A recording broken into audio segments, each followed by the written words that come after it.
Hello everyone. Crack UGTRP exams through Dr. Shobana's coaching classes. Admissions are now open. Join now. So நம்ம coaching கிளாஸோட features எல்லாம் இங்கே list out பண்ணியிருக்கேன். Explanation videos for all topics. எல்லா டாபிக்ஸ்க்குமான explanation videos unit வைஸாக உங்களுக்கு provide பண்ணிடுவேன். அடுத்ததாக கம்ப்ளீட் ஸ்டடி மெட்டீரியல்ஸ். இந்த கம்ப்ளீட் ஸ்டடி மெட்டீரியலும் யூனிட் வைஸாக உங்களுக்கு ப்ரொவைட் பண்ணிடுவேன். இதில் ஒவ்வொரு டாப்பிக்குமான author introduction, poetry and small prose பீஸ்க்கெல்லாம் ஒரிஜினல் டெக்ஸ்ட் இருக்கும். அடுத்து எல்லா டாபிக்ஸ்க்கும் டீட்டெயில்டு சம்மரிஸ். இதெல்லாம் பார்த்தீங்க அப்படின்னு சொன்னால் பிளேஸ்க்கெல்லாம் பார்த்தீங்கன்னா act wise detailed summaries and analysis provide பண்ணியிருப்பேன். அடுத்ததாக எம்சிக்யூஸ் ரொம்பவே எக்ஸ்டென்சிவாக கொடுத்துருக்கேன். எல்லா ஏரியாவும் கவர் பண்ணுற மாதிரி ஒவ்வொரு டாப்பிக்கும் பார்த்தீங்கன்னா ஸ்மால் போயம்ஸ் எல்லாம் எடுத்திங்கன்னா கூட அரௌண்ட் 40 to 50 எம்சிக்யூஸ் வந்துடும். ஓகே, ஸோ பிக்கர் டாபிக்ஸ் எல்லாம் அரௌண்ட் 100 எம்சிக்யூஸ் ப்ரொவைட் பண்ணியிருப்பேன். அப்போது ஒவ்வொரு யூனிட்டுக்கும் மோர் தென் 1000 எம்சிக்யூஸ் வந்துடும். அதே மாதிரி டோட்டலாக பார்த்தீங்கன்னா அரௌண்ட் 10,000 எம்சிக்யூஸ் 10 யூனிட்ஸ்க்கு ப்ரொவைட் பண்ணியிருக்கேன்.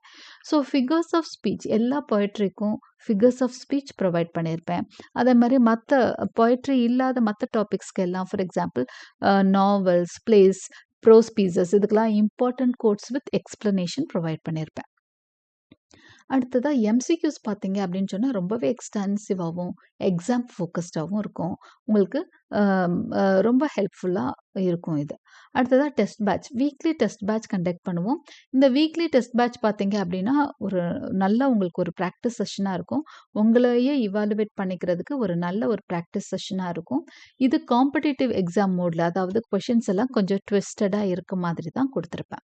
அடுத்ததாக குவிக் ரிவிஷன் ஷீட்ஸ் உங்களுக்கு ப்ரொவைட் பண்ணிடுவேன். இது வந்து லாஸ்ட் மினிட் ப்ரிப்பரேஷனுக்கு உங்களுக்கு ரொம்ப ஹேண்டியாகவும் ஹெல்ப்ஃபுல்லாகவும் இருக்கும். இதுதான் நம்ம ஆஃபர் பண்ணுற விஷயங்கள் நம்ம கோச்சிங் கிளாஸில். இது பார்த்தீங்க அப்படின்னு சொன்னால் ஃப்ளெக்சிபிள் லேர்னிங்காக உங்களுக்கு கிடைக்குது. அதாவது உங்களுக்கு எது வேணுமோ அதை மட்டும் வாங்கிக்கலாம். இப்போது ஒரு சிலருக்கு எனக்கு மெட்டீரியல் மட்டும் இருந்தால் போதும் அப்படின்னு நினச்சிங்கன்னா கம்ப்ளீட் ஸ்டடி மெட்டீரியல்ஸ் மட்டும் வாங்கிக்கலாம். ஃபுல் கோர்ஸ் பேக்கேஜ் வேணும்னாலும் வாங்கிக்கலாம். இல்லைனா இதில் எதை வேணாலும் நீங்கள் தனித்தனியாக ஆப்ட் பண்ணிக்கலாம்.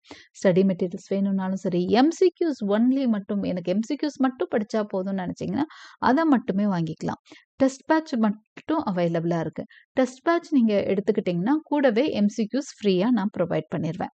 எக்ஸ்ப்ளனேஷன் வீடியோஸ் ஒன்லி, இதுவும் உங்களுக்கு தனியாகவே நீங்கள் ஆப்ட் பண்ணிக்கலாம். வீடியோஸ் இருந்தால் போதும், நானே நோட்ஸ் எடுத்து படிச்சுக்குவேன்னு நினச்சிங்கன்னா, எக்ஸ்ப்ளனேட்டரி வீடியோஸ் மட்டும் போதும்னு நினச்சிங்கன்னா அதவும் நீங்கள் ஆப்ட் பண்ணிக்கலாம். ஸோ இதில் இன்னொரு முக்கியமான விஷயம் என்னென்னா ஈஸி பே இன்ஸ்டால்மெண்ட்ஸ். அதாவது நீங்கள் வந்து சிங்கிளாக பே பண்ணணும் அப்படின்னு கூட அவசியம் இல்லை. 3 months இன்ஸ்டால்மெண்ட்ஸில் கூட நீங்கள் என்ன பண்ணிக்கலாம் அப்படின்னு சொன்னால் இந்த ஃபீயை பே பண்ணிக்கலாம்.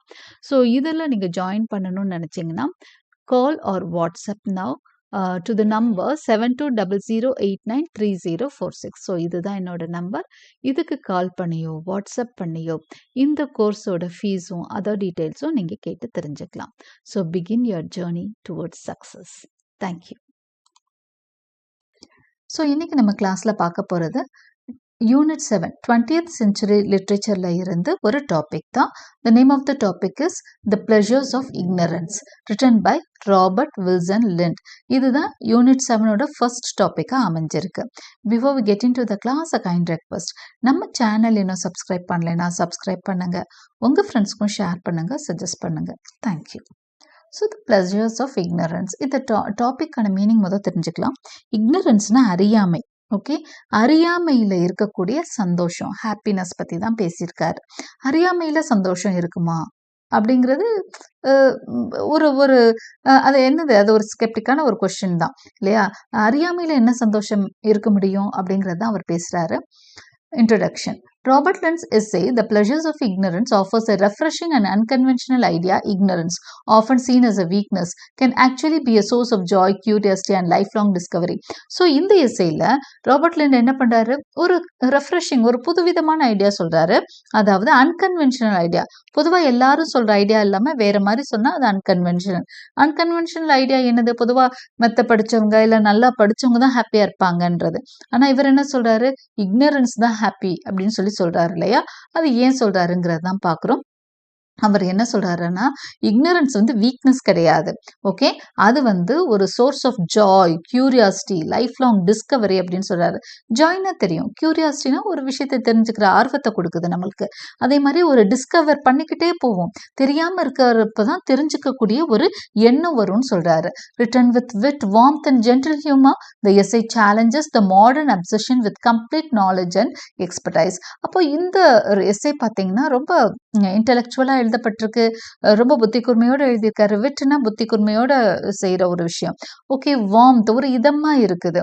ஓகே. ஹார்ஷாலாம் இல்ல. யாரும் எதையும் குறையா சொல்லல. அண்ட் ஜென்டில் ஹியூமர் ஒரு அழகான ஒரு நகைச்சுவையும் இழையோடுது இந்த எஸ்ஸேல. ஓகே. ஸோ அப்படிதான் அவரு மனுஷங்க அந்த மாடர்ன் டேல என்ன சொல்றாங்க? எல்லா விஷயம் தெரிஞ்சிருக்கணும், எக்ஸ்பர்ட்டா இருக்கணும் அப்படின்னு விரும்புறாங்க. ஆனா அது இல்லாமலும் இருக்கலாம் அப்படின்றது தான் இந்த எஸ்ஸேயோட ஒரு ஸ்பெஷாலிட்டியே. அறியாமல் இருக்கிறதும் சந்தோஷமே அப்படின்றது தான் சொல்றாரு. Ignorance is a source of delight. Lynn begins by observing how little most people know about the natural world around them. அப்ப எப்படி ஆரம்பிக்கிறார் அப்படின்னு சொன்னா, சின்ன விஷயத்துல இருந்து தான் ஆரம்பிக்கிறார். உங்களை சுத்தி நடக்கிற எல்லா விஷயம் உங்களுக்கு தெரியுமான்னு கேட்கிறார். மெத்த படிச்சவனாவே இருக்கலாம். உன்னை சுத்தி இருக்க விஷயம்லாம் தெரியுமா? இந்த எல்லா மரத்தோட பேரும் தெரியுமா? காமனா உங்க வீட்ல டெய்லி கிராஸ் பண்ற மரமா இருக்கலாம். அதோட மரம் பேர் தெரியுமா? அதுல இருக்க எல்லா காக்காவை தெரியும், ஏதோ ஒரு 2, 3 பறவைகளை தெரியும், கிளிய தெரியும், எல்லா பறவைகள் பேரும் தெரியுமா? அப்படிதான் ஆரம்பிக்கிறார். He humorously remarks that many அதுலயும் வில்லேஜில் இருக்கவங்க அவங்க இயற்கையோட ஒன்றி இருக்கிறதுனால அவங்களுக்கு இந்த பேர்லாம் தெரியும். சிட்டி டுவெல்லர்ஸ்க்கெல்லாம் பேரெல்லாம் தெரியாது. So he remarks that many city dwellers cannot distinguish between common trees or birds even though they are surrounded by them all their lives. அப்போ வாழ்க்கை முழுக்க அவங்க அந்த ட்ரீஸோட தான் வாழ்ந்துட்டு இருப்பாங்க இந்த சிட்டி டுவெல்லர்ஸ். ஆனாலும் அவங்களுக்கு அந்த பறவைகள் பேரோ அந்த செடிகள் கொடிகள் பேரோ இல்லை அந்த மரம் பேரோ தெரியாது. Yet Lynn does not treat this ignorance as something shameful. Instead, he sees this as an opportunity for delight. அதுக்காக அவங்க சிட்டி டுவெல்லர்ஸ் எதுவும் குறையும் அவர் சொல்லல. அவர் என்ன சொன்னாரு? இதுவும் இக்னரன்ஸ் தான். பாடம் படிக்கிறது மட்டும் மேதாவித்தனம் இல்ல. வெளி உலகம் பத்தி தெரியாம இருக்கிறதும் வந்து இக்னரன்ஸ் தான். ஓகே. ஸோ இதுவும் ஒரு அறியாமை தான். அதையும் தெரிஞ்சுக்கணும். ஆனா அதுக்காக இது வந்து தெரியாம இருக்கிறது ஷேம்ஃபுல் எல்லாம் கிடையாது. தெரியாம இருக்கலாம், தப்பே இல்லை அப்படிங்கிறார். இதெல்லாம் வந்து டிலைட் கொடுக்கும். தெரிஞ்சுக்கிறப்போ ஒரு விஷயத்த புதுசா கத்துக்கிறப்போ தெரிஞ்சுக்கிறப்போ நம்மளுக்கு சந்தோஷத்தை கொடுக்கும். அப்ப தெரியாம இருக்கிறது நிறைய சமயம் நல்லதுன்னு சொல்றார். For Lin, ignorance allows each discovery to feel new. அப்பதான் ஒவ்வொரு விஷயம் கண்டுபிடிக்கிறப்ப சந்தோஷம் தரும். ஓ அப்படியா, இது இப்படியா அப்படின்னு சொல்லி நம்ம கேட்டுக்குவோம். A person who sees a cuckoo for the first time experiences a thrill far greater than someone who already knows everything about the bird. குயில் பத்தி தெரியாதவங்க இருக்க முடியாது. நம்ம எல்லாம் அட்லீஸ்ட் பறவையை பார்த்துருக்கோமோ இல்லையோ கேட்டிருப்போம். ஆனா நம்ம கண்ட்ரில ஓகே. மற்ற நிறைய கண்ட்ரீஸ்ல குக்கு பத்தி நிறைய தெரியாது. அப்போ ஃபர்ஸ்ட் டைம் அந்த பேர்டோட சாங் நல்லா இருக்கும்னு தெரியும். அதை கேள்விப்பட்டிருப்பாங்க. பட் அதை வந்து கேட்டிருக்க மாட்டாங்க. அப்போ ஃபார் த ஃபர்ஸ்ட் டைம் அந்த சாங்ஸ் எல்லாம் கேட்குறப்ப என்ன ஆகும்? அவங்களுக்கு ஒரு த்ரில் தான் கொடுக்கும் அந்த சாங்ஸ். ஓகே. அதே மாதிரி அந்த பேர்டை பத்தி தெரிஞ்சுக்கிட்டா இன்னும் ரொம்பவே அவங்களுக்கு இன்ட்ரெஸ்டிங்கா இருக்கும். The moment of recognition, of seeing, hearing or understanding something for the first time makes the world feel fresh again. இப்போ ஒரு விஷயத்தை புதுசாக பார்க்குறப்போவோ கேட்குறப்போவோ அதை புரிஞ்சுக்கிறப்போவோ நம்மளுக்கு என்ன இருக்கணும்? ஒரு பெரிய சந்தோஷம் கிடைக்கும். இப்போ ஒரு புதுசாக எக்ஸ்ப்ளோர் பண்ணுறோன்னு போகிறோம்ல, இந்த இந்த இடத்த போய் பார்க்க போகிறோம். ஏன்? ஒரு டிஸ்கவரிங். அதுக்கான ஸ்பிரிட் தான். புதுசாக ஒரு விஷயங்களை தெரிஞ்சுக்கிறது புரிஞ்சுக்கிறதுக்கான ஒரு ஆசை இருந்தால் என்ன பண்ணுவாங்க? ஊரெல்லாம் சுற்றிட்டு இருப்பாங்க. ஏன்னா எல்லாத்த பற்றி தெரிஞ்சுக்க போகிறேன்னு சொல்லுவாங்க. அப்போ அந்த இடத்துல அவங்களுக்கு அதை பற்றி தெரியாது, அறியாமை இருக்கு. அதெல்லாம் தெரிஞ்சுக்க போறாங்க. அதுல ஒரு சந்தோஷம் இருக்குன்னு சொல்றாரு. In this way ignorance becomes the soil in which wonder grows. அப்போ அதுதான் வந்து இக்னரன்ஸுங்கிறது ஒரு சாயிலாம், ஒரு மண்ணா, அதுல இருந்துதான் ஆச்சரியம் விளையுமா. ஓகே. இக்னரன்ஸுங்கிறது ஒரு பதப்படுத்தப்பட்ட மண், அதுல இருந்தா ஆச்சரியங்கள் விளையும். ஏன்னா அதுதான் என்ன பண்ணும்? ஒரு விஷயத்த எனக்கு எல்லாம் தெரியும் அப்படின்ற கால என்ன பண்ண மாட்டான்? புதுசா போய் எதுவும் கத்துக்க மாட்டான். ஆனா தெரியாதுன்னு நினைக்கிறவங்க தான் புதுசா கத்துக்குவாங்களாம். The cuckoo becomes Lynn's central example to illustrate his argument. He points out how even well-read people argue over simple facts about the bird, whether it sings while flying or sitting on a branch or where it lays its eggs. இப்போ குக்கு பத்தி அவருக்கு குக்குவை தான் ஒரு main ஆர்கியூமெண்ட்டா எடுத்து அவர் சொல்லிட்டு இருக்காரு. So அந்த விஷயம் நீங்க தெரிஞ்சுக்கணும். லிண்ட் அவரோட இந்த ignorance of sorry the pleasures of இக்னரன்ஸ்ல எந்த பேர்டை எக்ஸாம்பிள் கொடுக்குறாருங்கிறத வந்து தெரிஞ்சுக்கோங்க. குக்கு. ஸோ குக்கு பத்தி என்ன சொல்றாரு அப்படின்னு சொன்னா, அவரோட ஆர்குமெண்ட்லே சென்ட்ரல் எக்ஸாம்பிளா அதை தான் வச்சிருக்காரு. அவர் என்ன சொல்றாரு, நல்லா படிச்சவங்களுக்கு கூட அந்த பேர்டு பத்தி நிறைய ஃபேக்ட்ஸ் தெரியாது. ஓகே, அது எங்க உட்கார்ந்துருக்கும், அது பாடுறப்ப பறந்துட்டு இருக்கப்ப பறக்குதா, உட்கார்ந்துட்டு இருக்கப்ப பறக்குதா, அது எங்க முட்டையிடுது, இந்த மாதிரி விஷயங்கள்லாம் உங்களுக்கே தெரிஞ்சிருக்கும்னு நினைக்கிறேன். தெரியலன்னா தெரிஞ்சுக்கோங்க. குக்கு குக்கு எப்பவுமே கூடு கட்டி முட்டையிடாது. ஓகே, அது முட்டையிடுறது வந்து வேற ஒரு கூட்டுல தான் முட்டையிடும். அது எந்த கூடா வேணா இருக்கலாம். காக்காவோட கூட்டுலயும் முட்டையிடும், வேற எந்த பறவையோட கூட்டுல வேணாலும் முட்டையிடும். ஆனா அந்த முட்டை பொரிச்சு அதுல இருந்து அந்த குட்டி வர்றப்போ அது என்ன பண்ணும்னா, அங்க இருக்கிற மத்த முட்டைகளையோ இல்ல மத்த குஞ்சுகளையோ அழிச்சிட்டு கொன்னுட்டு அது சர்வைவ் ஆகும். எப்படி கொல்லும் அப்படின்னா, பிறந்தோன்னு மத்த குட்டிகளை எல்லாம் வெளியே தள்ளிடும். கூட்டை விட்டு வெளியே தள்ளி விட்டுரும். அந்த அம்மா வர்றதுக்குள்ள அது சர்வைவ் ஆகணும்னா அப்படிதான் செய்ய முடியும். அப்போ அப்படி ஒரு இன்ஸ்டிங்க்ட், ஒரு நேச்சுரல் இயற்கை உந்துதல் அந்த குட்டி அந்த குயிலுக்குள்ள இருக்கும். ஸோ இதெல்லாம் facts, very interesting facts about cuckoo. அப்போ இது தெரிஞ்சவங்களுக்கு அது இன்ட்ரெஸ்டிங்கா இருக்கும். தெரியலன்னா என்ன பண்றது? தெரிஞ்சுக்கிறப்போ அப்படியா, நீங்க யூடியூப்லயே போய் சர்ச் பண்ணி பாருங்க. குக்கு பேர்ட் பத்தி அந்த அந்த அந்த சிக்லிங் அந்த குட்டி எப்படி வந்து மத்ததெல்லாம் தள்ளி விடுதுன்னு பாருங்க. ரொம்பவே ஆச்சரியமா இருக்கும். இவ்வளோ ஒரு அழகான பறவை வந்து வர்றதுக்கு இவ்ளோ பெரிய இது அக்கிரமம்லாம் செஞ்சுட்டு வருதா? இவ்ளோ அழகா பாடுதே! ஆனா எவ்ளோ பெரிய தப்பு பண்ணிட்டு வருது. பிறந்தோனே அதுக்கு அப்படி ஒரு கொடூர புத்தியா? அப்படிங்கிற மாரியெல்லாம் நமக்கு தோணும். But this lack of knowledge does not trouble him. ஆனா அவர் என்ன சொல்றாருன்னா, இப்ப குக்குவ பத்தி தெரியாம இருக்கும். அப்ப தெரிஞ்சுக்கிட்டோம்னா, அ அ அது ஒண்ணும் தப்பில்லையே! எல்லாத்த பத்தியும் எல்லாத்துக்கும் தெரியணும்னு என்ன அவசியம் இருக்குன்னு கேட்கிறாரு. On the contrary it excites him. அப்போ இப்போ நான் சொன்ன விஷயம் பல பேருக்கு தெரிஞ்சிருக்கும். தெரியாதவங்களுக்கு என்ன இருக்கும்? அப்படியா? குக்கு அப்படி கூட செய்யுமா? அப்படின்னு சொல்லிட்டு என்ன பண்ணுவீங்க? அத சர்ச் பண்ண போவீங்க. When someone encounters the cuckoo after knowing it only as a mysterious sound, the experience feels magical. அப்போ ஒரு சிலர் வந்து இப்ப வெளிநாட்டுல இருக்கிறவங்க குக்குவ பார்த்திருக்க மாட்டாங்க. அது நம்மள மாரி டிராபிக்கல் கண்ட்ரீஸ்ல அந்த வெப்ப நாடுகள்ல தான் இருக்கும். ஸோ அந்த கூல் கண்ட்ரீஸ்ல அதிகமா இல்லாம அவங்க கேட்டிருக்க மாட்டாங்க. ஸோ அவங்க வந்து ஆனா கேட்டிருப்பாங்க. குக்குன்னு ஒரு பறவை இருக்கு. அதோட சிங்கிங் சூப்பரா இருக்கும் அப்படின்னு சொல்லி கேள்விப்பட்டிருப்பாங்க. So when they come and experience it, அத ஃபர்ஸ்ட் டைமா கேட்கிறப்போ உங்களுக்கு மேஜிக்கலா இருக்கும் அந்த voice. Okay. Lynn contrasts this joy with the more steady, serious pleasure of the naturalist and scientist and says that the raw enthusiasm of first discovery is far more intense. இந்த ஹாப்பினஸை அவர் வந்து என்ன சொல்றாருன்னா, ஒரு மற்ற இயற்கை ஆர்வலர்கள் கூடயும் கம்பேர் பண்றாரு. சயின்டிஸ்ட் இந்த குக்குவோட அவர் இந்த ஆர்குமெண்ட் கொடுக்குறாரு இல்லையா, அந்த ஹாப்பினஸை தெரியாத ஒருத்தர் குக்குவோட சவுண்டை முதல் தடவை கேட்குறப்போ எவ்வளோ சந்தோஷமா இருக்குமோ, அதே மாதிரி தான் நிறைய நேச்சுரலிஸ்ட்க்கும் சயின்டிஸ்ட்க்கும் அவங்க முத ஒரு சில விஷயங்களை வந்து ஃபர்ஸ்டா டிஸ்கவர் பண்றப்பயும் அவங்களோட ஹாப்பினஸும் அப்படிதான் இருக்கும் அப்படின்னு சொல்றாரு. Ignorance and the joy of relearning. ரீலேர்னிங்னா என்ன? மறுபடியும் படிக்கிறது. ஒரு விஷயம் வந்து படிச்சிருப்போம், அது மறந்து போயிருக்கும். திரும்ப படிக்கிறப்போ அதுல ஒரு ஜாய் இருக்குன்னு சொல்றாரு. One of the most charming sections of the essay is Lynd's discussion of forgetfulness. மறதியை வந்து ரொம்ப சந்தோஷமான விஷயம்னு சொல்றாரு. டிஸ்கஷன் ஆஃப் ஃபர்கெட்ஃபுல்னஸ், மறதி பத்தியும் பேசுறாரு இந்த எஸ்ஸேல. He confesses that he often forgets the name of flowers or the numbers of petals on a buttercup. அவர் என்ன சொல்றாருன்னா, நான் நிறைய ஃப்ளவர்ஸ் பேர்லாம் மறந்து போயிடும். நமக்கே இப்போ என்ன ஆயிடுது அப்படின்னா, திடீர்னு ரொம்ப தெரிஞ்ச ஒரு சில பேர்லாம் மறந்து போயிடுது. கொஞ்ச நேரம் யோசிக்கிறோம். அப்போ அவர் என்ன சொல்றாருன்னா, பட்டர் கப் அப்படிங்கிறது ஒரு பூவோட பேரு. அது வந்து இப்போ நம்ம செம்பருத்தி மாதிரி தான் வச்சுக்கோங்களேன். அது எல்லோ கலர்ல குட்டியா இருக்கும். 5 இதழ் கொண்ட ஒரு பூ தான் பட்டர் கப். இது வந்து நம்மளே பார்த்துருப்போம் அது. ஸோ அந்த மாதிரி பட்டர் கப், அதுக்கு தமிழ்ல என்னன்னு எனக்கு தெரியல. ஸோ அந்த பட்டர் கப் ஃப்ளவர்ஸ்க்கு 5 பெட்டல்ஸ் தான் இருக்கும். ஓகே, அவர் சொல்றாரு அந்த பட்டர் கப்க்கு எத்தனை பெட்டல்ஸ்ன்னு கூட நான் மறந்துருக்கேன் அப்படிங்கிறாரு. Instead of regretting this weak memory he celebrates it. ஆனா ஒரு சில விஷயங்கள் மறந்து போச்சு அதுக்காக வேதனைப்பட வேணாம். அதை செலிப்ரேட் பண்ணணும். அது சந்தோஷமான விஷயம். ஒரு விஷயம் மறந்து போச்சுன்னா திரும்ப நம்ம கத்துக்கிறதுக்கு ஒரு ஆப்பர்ச்சுனிட்டி அப்படின்னு சொல்றாரு. அப்ப எதெல்லாம் நம்ம நெகட்டிவ் நினைக்கிறோமோ, எதெல்லாம் தப்புன்னு நினைக்கிறோமோ அதெல்லாம் பாசிட்டிவா அவர் பேசிட்டு இருக்கிறார். Forgetting allows him to relearn things every spring making each season feel new. எப்படின்னா ஒரு விஷயம் மறந்து போன விஷயத்த படிக்கிறது எப்படி சந்தோஷம்னா, ஒவ்வொரு வருஷமும் ஸ்ப்ரிங் சீசன் வர மாதிரியா. ஓகே, அந்த சீசனை வந்து ஃப்ரெஷ்ஷா ஒரு வெயில் காலம் முடிஞ்சு அப்படியே ஸ்ப்ரிங் சீசன் வருது, அந்த சீசன் இனிமையா இருக்குன்னா அப்படியே சந்தோஷமா இருக்கும் இல்லையா? அது மாதிரி ஒரு விஷயம் வந்து நம்மளுக்கு கூட இந்த ஸ்ப்ரிங் சீசனோட அந்த இதெல்லாம் அவ்வளோ தெரியாது, ஃபீல் பண்ண மாட்டோம். யூரோப்பியன்ஸ்க்கு குளிர்காலம் ரொம்ப கொடூரமா இருக்கும்.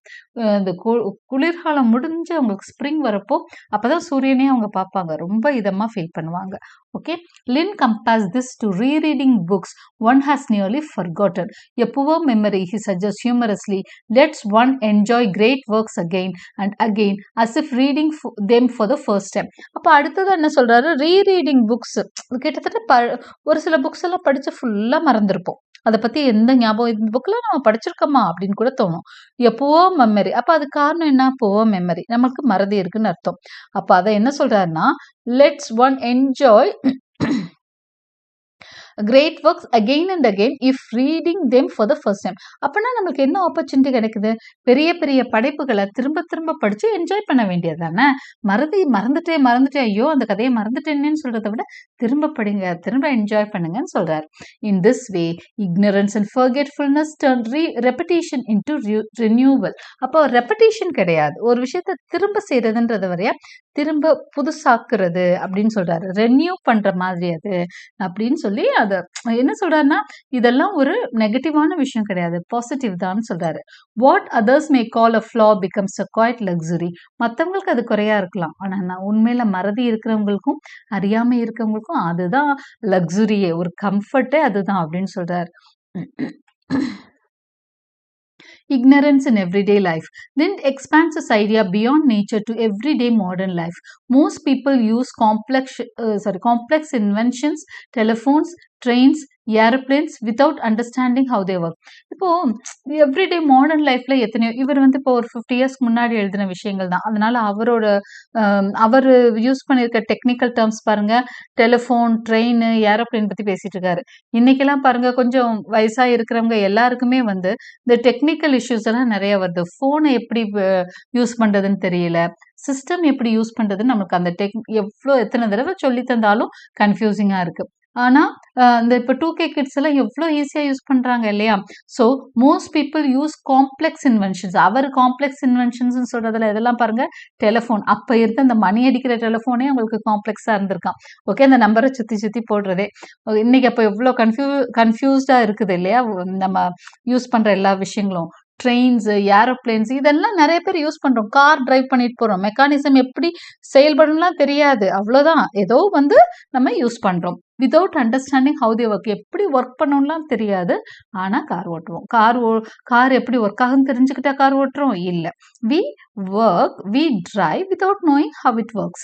Okay, we accept them as casual as earlier generations accepted miracles. எப்படி வந்து பழைய காலத்துல அற்புதங்களை ஏத்துக்கிட்டாங்களோ அது மாதிரி இன்னைக்கும் நம்ம பாட்டுக்கு எல்லாம் செஞ்சுட்டு இருக்கோம். எல்லா அந்த இன்வென்ஷன்ஸ் எல்லாம் அதை ஏத்துக்கிட்டு ஓட்டிட்டு இருக்கோம். Lin does not criticize this habit harshly. Lin does not criticize this habit harshly. Instead, he uses it to show how human knowledge is always limited. அப்போ அது மறக்கிறதோ இந்த மாதிரி விஷயங்கள் எல்லாம் வந்து இல்ல ஒரு விஷயம் தெரியாம நம்ம செஞ்சுட்டு இருக்கதோ அதெல்லாம் அவர் தப்பா சொல்லவே கிடையாது. அவ்வளவுதான், ஹியூமன் நாலேஜுக்கு ஒரு லிமிட் இருக்குங்க. இவ்வளவுதாங்க ஒரு மனுஷனால புரிஞ்சுக்க முடியும். எல்லா விஷயம் நம்ம சுத்தி நடக்கிற எல்லா விஷயம்லாம் தெரிஞ்சுக்க முடியாது அப்படிங்கிறார். Each person, he says, understands only a small circle of facts related to their daily work. இப்போ நமக்கு என்ன தேவையோ அதை தான் ஒவ்வொரு மனுஷனும் கத்து வச்சிருப்பான். ஓகே, ஒரு டாக்டர் அவருக்கு தேவையானதை படிச்சு வச்சிருப்பாரு. ஒரு டீச்சர் அவங்க என்ன சப்ஜெக்டோ அதை தெரிஞ்சு வச்சிருப்பாங்க.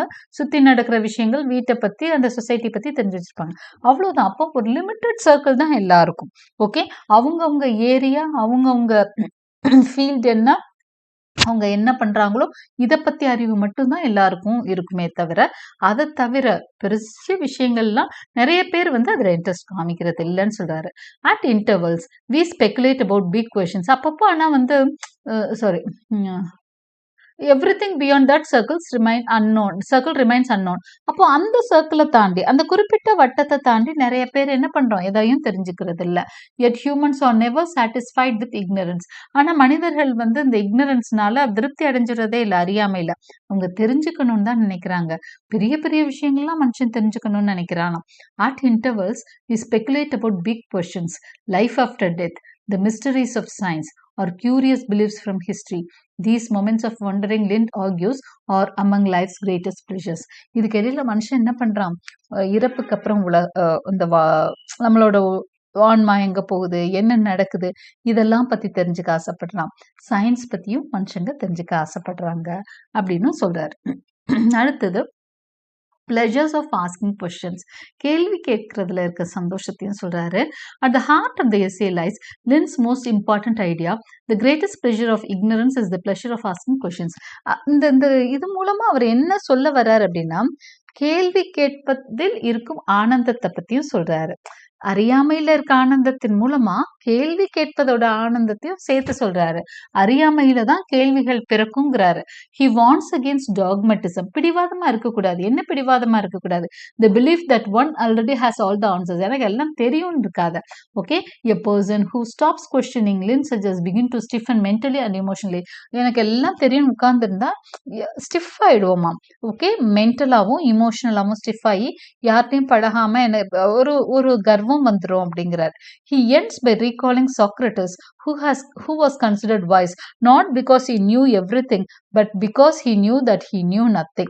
சாக்ரட்டிஸை சொல்லி தான் இந்த இதே எஸ்ஸையை அவர் முடிக்கிறாரு. என்ன சொல்றாருன்னா, சாக்ரட்டிஸ் வந்து எல்லாம் தெரியும்னு சொல்லல, அவர் எனக்கு எதுவும் தெரியாதுன்னு சொல்லி தான் பெரிய ஆளானாரு. ஓகே, எல்லாம் கத்துக்கணும், கேள்விகள் கேட்டு நிறைய கத்துக்கணும்னு நினைச்சாரு. அவரோட பிலாசபியே அப்படிதான் இருக்கும். தர்க்கம் பண்ணி தான், தர்க்கம் கேள்விகள் தான் நிறைய இருக்கும். True wisdom, Lind implies, lies in recognizing the vastness of what we do not know. இப்போ உண்மையான அறிவு எங்க இருக்குன்னா, நமக்கு என்ன தெரியலன்னு தெரிஞ்சுக்கிறதுல தான் இருக்கு. This awareness keeps curiosity alive and prevents arrogance. அப்பதான் ஒரு கியூரியாசிட்டி, ஒரு ஆர்வம் வரும். நம்மளுக்கு இந்த அரகன்ஸ், பிடிவாதம், கர்வம் இதெல்லாம் வராது அப்படின்னு சொல்றாரு. ஓகே, ஸோ கன்க்ளூஷன்ல என்ன சொல்றோம்? The pleasures of ignorance is a charming reminder that life does not need to be fully explained or to be but to be deeply enjoyed. அப்ப இந்த பாடத்தின் மூலமா லிண்ட் என்ன சொல்ல வர்றாருன்னா, லைஃபுக்கு வந்து லைஃப்ல முழுசா எல்லாம் தெரியணும்னு அவசியம் கிடையாது. ஹாப்பியா இருங்க, அது போதும். ஓகே, தெரிஞ்சுக்கோங்க விஷயங்கள், எல்லாம் தெரிஞ்சிருக்கணும்னு அவசியம் இல்லை. கேள்வி கேட்டு விஷயங்களை தெரிஞ்சுக்கோங்க, அப்படின்னு அப்போ சந்தோஷமா இருக்கும்னு சொல்றாரு. Robert lint shows that ignorance when paired with curiosity keeps the world endlessly interesting. இப்போ அறியாமையோட ஒரு ஆர்வம் இருக்கணுமா. அதுக்காக அறியாமையோட இருக்கேன், ஒன்றும் எனக்கு தெரிஞ்சுக்க வேணான்னு இருக்க சொல்லலை அவர்.